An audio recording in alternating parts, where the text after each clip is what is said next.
Assalamualaikum warahmatullahi wabarakatuh. Selamat pagi para insan mulia yang dimuliakan oleh Allah Subhanahu wa taala. Di sini saya mau perkenalkan diri dulu. Nama saya Dr. Gigi Nila Firdaa. Saya bekerja di PKU Wonosobo sebagai dokter gigi. Itu di pagi hari jam 9 sampai jam 1. Nah, di sini saya akan berbicara mengenai kesehatan gigi dan mulut. Jadi, yang pertama kita akan bahas tentang pentingnya menjaga kesehatan gigi dan gusi. Teman-teman sekalian, fungsi dari gigi dan mulut itu yang pertama adalah untuk mengunyah makanan.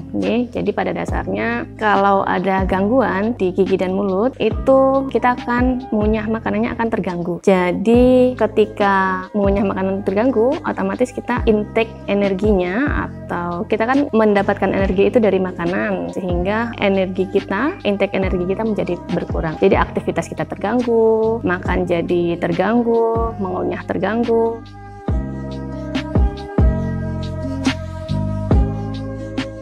Saat ini sudah banyak sekali pekerjaan yang mempertimbangkan kesehatan gigi dan mulut sebagai syarat untuk masuk ke dalam pekerjaan tersebut. Jadi para orang tua sebaiknya yang mulai punya anak kecil-kecil itu mulai memperhatikan lebih lanjut tentang kesehatan gigi dan mulutnya, karena berkaitan dengan cita-cita anak-anak. Untuk mendapatkannya itu syaratnya giginya harus bagus seperti itu.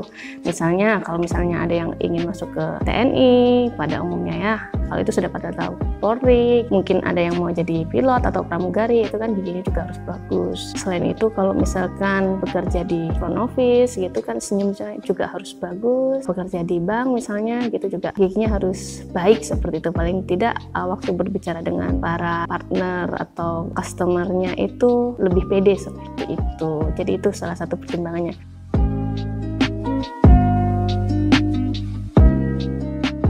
Saat yang tepat untuk menyikat gigi yaitu ada dua kunci utamanya. Yang pertama sesudah makan, yang kedua sebelum tidur.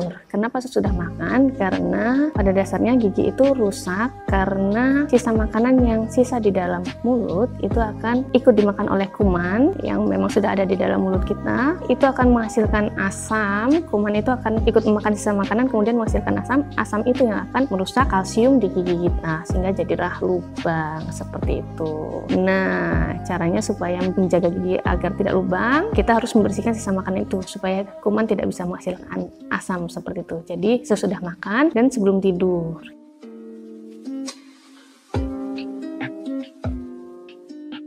Pemilihan sikat gigi yang baik itu sikat giginya sebaiknya yang lembut, bulunya yang lembut, kemudian datar, kalau bisa jangan terlalu banyak lekuk-lekuknya seperti itu. Kenapa? Karena kalau terlalu keras, gigi bulunya terlalu keras, itu mungkin akan mengakibatkan abrasi. Abrasi itu giginya akan tergerus sama sikat gigi, padahal kita niatnya menyikat gigi kan untuk menjaga kebersihan gigi dan mulut, tapi jangan sampai sikat gigi yang kita pilih itu menggerus gigi, sehingga kalau teman-teman melihat di gigi itu kadang ada yang bentuknya legok-legok gitu, baris panjang dari depan sampai ke belakang. Biasanya itu di sudut daerah sini, daerah gigi sini seperti panjang seperti itu. Biasanya karena sikatnya terlalu semangat gitu ya, terlalu keras, dan juga tekanannya ada tekanan lebih di daerah tertentu, sehingga kalau bisa yang datar seperti ini, jadi tekanannya bisa kita kendalikan. Yang paling sering itu daerah taring seperti itu, sudut-sudut seperti ini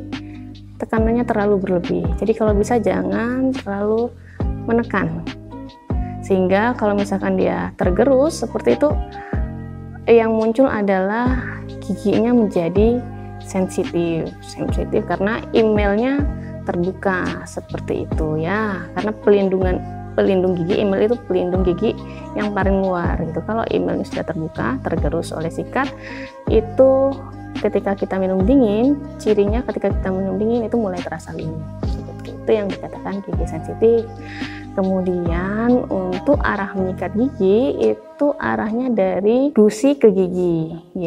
Kalau susah ngikatnya dari merah ke putih seperti warna bendera. Karena kalau terbalik juga akan mengakibatkan gusinya merosot sehingga daerah bawah gigi itu terbuka, sehingga mengakibatkan giginya juga menjadi sensitif. Nah, itu jadi pentingnya kita mengetahui cara sikat gigi yang benar, juga memilih sikat gigi yang benar. Itu biasanya di bungkusnya itu ada tulisan soft, medium, hard, itu sudah ada di tulisannya sebetulnya. Di packagingnya itu sebaiknya pilih yang soft gitu ya. Kemudian ada masalah lagi ketika beberapa teman-teman mungkin mengalami gusi berdarah ya waktu sikat gigi, kemudian gusinya berdarah, kemudian biasanya akan menghindari daerah yang gusi berdarah tersebut. Nah, saran saya segera kalau sudah terjadi gusi berdarah itu segera periksa gigi ke dokter gigi di sekitar teman-teman, kemudian kita lihat masalahnya ada di mana. Nah, yang banyak saya temui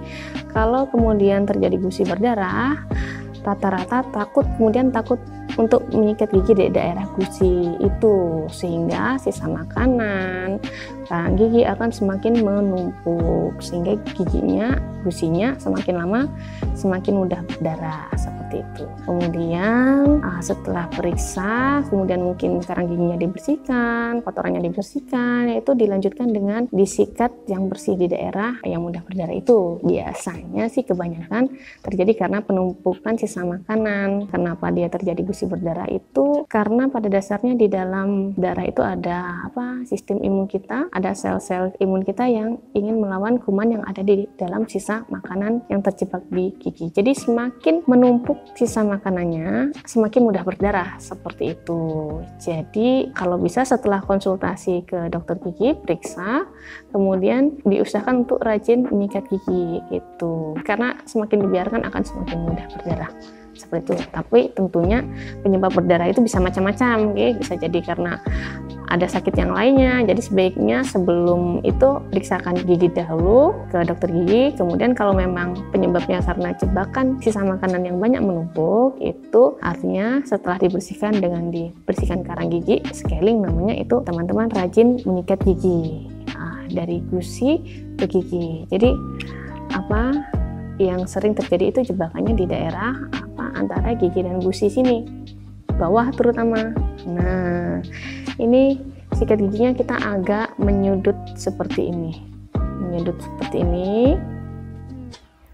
gitu, dari arah gusi ke gigi, sehingga gusinya ini akan termasaj, sehingga sisa kotoran yang terjebak di dalam gusi, di antara gusi dan gigi itu termasaj keluar gitu, kita buang keluar begitu. Jadi agak menyudut seperti ini ya, buatan tidak mendatar seperti ini, agak menyudut untuk memasaj gusi dan mengeluarkan sisa kotoran seperti itu. Nanti kalau yang dari atas itu ke bawah seperti ini ya, dari gusi ke gigi menyudut, dibersihkan seperti ini nanti. Nah, nanti mungkin bisa dibikin lebih jelas lagi gitu. Untuk yang daerah sini juga jangan lupa dibersihkan. Nah, yang paling banyak ketinggalan kotorannya itu adalah di daerah sini, di daerah dalam lidah. Itu sering banyak yang lupa ya, daerah dalam lidah, terutama sebelum tidur, dari gusi ke gigi. Dari sini juga menyamping seperti ini, dari gusi ke gigi diteruskan, itu yang atas juga dari gusi ke gigi gitu. Kemudian banyak juga yang bertanya, dok, saya sudah rajin sikat gigi tapi kok giginya masih banyak yang rusak, masih banyak yang berlubang. Nah, perlu saya informasikan, kondisi gigi dan mulut kita juga beragam dan bermacam-macam. Jadi yang bisa teman-teman lakukan untuk gigi yang mudah rusak adalah yang pertama, periksa ke dokter gigi. Yang kedua, tetap rajin menyikat gigi, dan bahkan teman-teman harus lebih rajin dibanding dengan teman-teman yang lainnya. Jadi untuk teman-teman yang mudah rusak giginya, kebersihan gigi dan mulutnya harus lebih dijaga gitu ya, harus lebih sering menyikat giginya. Tentu saja dengan sikat gigi yang lembut, jangan dengan sikat gigi yang kasar, karena sikat gigi yang kasar bisa menggerus sikat gigi. Semoga bermanfaat dan bisa memberikan pencerahan seperti itu kepada teman-teman untuk menjaga kesehatan gigi dan mulut.